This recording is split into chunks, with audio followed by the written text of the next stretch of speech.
ایک قبلہ مکہ مکرمہ میں ہے اور ہمارا ایک قبلہ اپنے روضہ انور میں مدینہ منورہ میں آرام فرما رہے ہیں۔ وہ قبلہ جو مکے میں ہے وہ قبلہ خاص ہے، اور وہ قبلہ جو مدینہ منورہ میں اپنے روضے میں آرام فرما رہے ہیں وہ قبلہ عام ہے۔ قبلہ خاص کا مطلب کیا ہے؟ یہ جو قبلہ بیت اللہ کا یہ خاص قبلہ ہے، یہ صرف عبادات تک ہمارے لیے قبلہ ہے، اور عبادات میں بھی صرف نماز اور حج کا تعلق بیت اللہ کے ساتھ ہے، روزے کا تعلق بیت اللہ سے نہیں ہے، ہاں زکوٰۃ کا تعلق بیت اللہ کے ساتھ نہیں ہے، نماز میں رخ بیت اللہ کی طرف کرتے ہیں، قبلہ کی شریف کی طرف کرتے ہیں، حج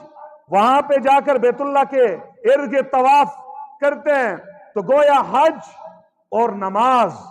یہ دو عبادتوں کا تعلق بیت اللہ شریف اس قبلے کے ساتھ ہے۔ زندگی کے تمام مراحل کا تعلق، چاہے عبادات کا تعلق ہے، چاہے معاملات کا تعلق ہے، چاہے معاشرت کا تعلق ہے، چاہے اخلاقیات کا تعلق ہے، چاہے ایمانیات کا تعلق ہے، چاہے سیاسیات کا تعلق ہے، چاہے ہمارے گھر کی نجی زندگی کا تعلق ہے، کھانا پینا پہننا سونا جاگنا شادی بیاہ غمی، ان تمام چیزوں میں ہمارے لیے قبلہ محمد الرسول اللہ ہے۔ گویا یہ قبلہ عام ہے،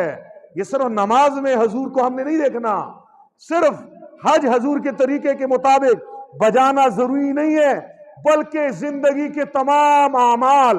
تمام حرکات و سکنات میں، تمام افعال میں، تمام مباحات میں، تمام عادات میں، تمام رواجوں میں، تمام رسوموں میں ہم نے حضور نبی کریم کی سنت کی روح کو بیدار کرنا ہے۔